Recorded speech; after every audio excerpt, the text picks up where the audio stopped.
When Dr. Umar Johnson speaks, he does not whisper. His words don't just float in the air, they slam like hammers against glass. His tone is fire, his rhythm is sermon, his message is unapologetic. And this time, the fire is not directed at small-time critics or online trolls. This time, Dr. Umar Johnson is looking straight at one of the most powerful men in the world, Jay-Z. The billionaire mogul, the rapper-turned-executive, the self-proclaimed hustler who built Roc Nation into a global empire. But according to Dr. Umar Johnson, that empire is built on betrayal from the very beginning. Dr. Umar Johnson sets the stage by reminding his audience who he is and what he represents. He is not a billionaire. He is not a man with corporate sponsorships. He is not standing on stages funded by brands that exploit the very people they pretend to uplift. No. Dr. Umar Johnson is a man who has been building the FDMG Academy brick by brick, with nothing but black dollars, black sacrifice, and black loyalty. And then he asks the question that silences the crowd. While Dr. Umar Johnson is begging for chalkboards, what is Jay-Z buying? While Dr. Umar Johnson is asking for book donations, what is Jay-Z investing in? Brothers and sisters, the answer is casinos. Casinos and corporations. Not classrooms. Not our children. Not our future. The words sting because they're true. Jay-Z, the boy from Marcy Projects, is no longer hustling for survival. He is hustling for empire. And the empire of Jay-Z is not being built for the people. It is being built on the people. Dr. Umar Johnson makes that contrast clear. Do you see the difference? He demands. Dr. Umar Johnson uses pennies from the people to build schools for the children. Jay-Z uses millions from corporations to build casinos for billionaires. Dr. Umar Johnson fights for education. Jay-Z fights for entertainment. Brothers and sisters, one of us is for liberation, the other is for profit. And then comes the hammer, the Tony Busby lawsuits. For months, whispers swirled around the case. Accusations that Jay-Z and Roc Nation conspired with high-powered law firm Quinn Emanuel to secretly fund investigators, who then approached Busby's own clients, trying to convince them to turn against him. What kind of man Dr. Umar Johnson thunders? What kind of leader pays outsiders to sneak into black men's homes, to whisper lies, to dangle money, just so they can destroy another black man? That is not leadership. That is sabotage. That is Jay-Z. He repeats it again, letting the name echo like a curse. That is Jay-Z. That is Jay-Z. That is Jay-Z. The crowd stirs because no one else speaks this boldly. The mainstream media won't print it. The blogs won't risk it. But Dr. Umar Johnson doesn't hesitate. He brings the receipts. He reminds his listeners that a federal judge sent the conspiracy lawsuits back to state court, refusing to dismiss them. That alone, Dr. Umar Johnson insists, is proof that there is smoke, and where there is smoke, there is fire. If Jay-Z was innocent, why hide behind corporations? If Jay-Z was righteous, why fund secret investigators? If Jay-Z was truly for the culture, why destroy another brother instead of building with him? Brothers and sisters, this is not freedom work. This is betrayal work. And that betrayal has a name. Its name is Jay-Z. Its name is Roc Nation. The rhythm of his speech grows faster, almost hypnotic. He keeps circling back to the same names. Dr. Umar Johnson, Jay-Z, Roc Nation, until the contrast is burned into everyone's mind. One man scraping coins together to build a school. Another man throwing millions away chasing casinos, chasing corporate validation, chasing white approval. But Dr. Umar Johnson doesn't stop at the lawsuits. He widens the scope.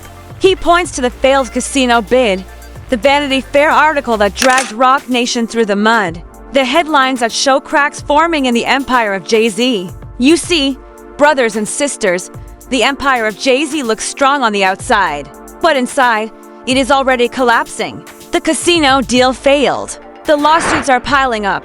The media is circling, and all the money in the world cannot fix it. Because when you build your empire on betrayal, your empire will always fall. He pounds the point home with repetition.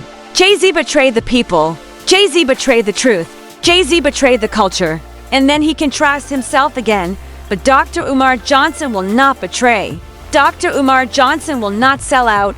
Dr. Umar Johnson stands with the people. That is the difference. That is the truth. And that is why history will remember me differently than it remembers Jay-Z. The room feels heavier with every word, because Dr. Umar Johnson is not just exposing Jay-Z. He is dismantling the illusion of invincibility that surrounds him. For decades, fans have looked at Jay-Z as untouchable, as the ultimate success story. But now, as Dr. Umar Johnson repeats his name again and again, the image starts to crack. You see not a hustler who beat the system, but a billionaire who became the system. You see not a liberator, but a manipulator. You see not a man for the people, but a man above the people. And then Dr. Umar Johnson delivers the line that leaves the audience stunned. The empire of Jay-Z is a house of cards, and brothers and sisters, it is already shaking. One lawsuit, one scandal, one failure at a time. And when that house falls, no Grammy, no billionaire title, no corporate handshake will save him. Because the people will remember. The people will see. The people will know the truth.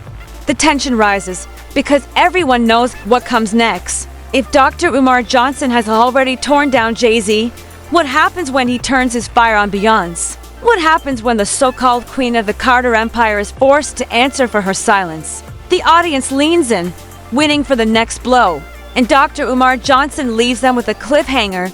Brothers and sisters, I've told you what Jay-Z has done, but the story is not complete, because behind every empire, there is a queen. Behind every betrayal, there is silence. And we must ask, where is Beyoncé in all of this? What does it mean to call yourself a queen if your throne is built on betrayal? That, my brothers and sisters, is a question for tomorrow. Asterisk when Dr. Umar Johnson returned for part 2 of his message, the crowd already knew the target. The name had been whispered all night, and finally, he said it out loud.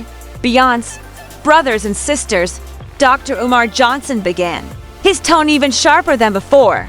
We cannot talk about the empire of Jay-Z without speaking about Beyoncé. We cannot talk about betrayal without talking about silence.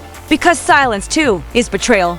He reminded the people how Beyoncé has been celebrated as a queen, as a goddess, as the very image of empowerment. But then he asked the question no one wanted to hear.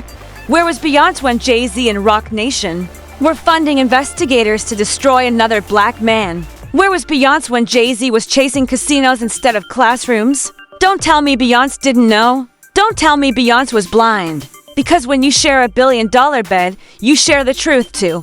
The room grew tense. No one calls out Beyoncé. But Dr. Umar Johnson kept going. You call Beyoncé a queen? What kind of queen watches her king betray the people? What kind of queen sings about freedom while her husband sells freedom? If Beyoncé truly stood for the people, she would have stood against Jay-Z. But instead, Beyoncé stood beside him, smiling for cameras, dancing for corporations, keeping you distracted while the empire betrayed you.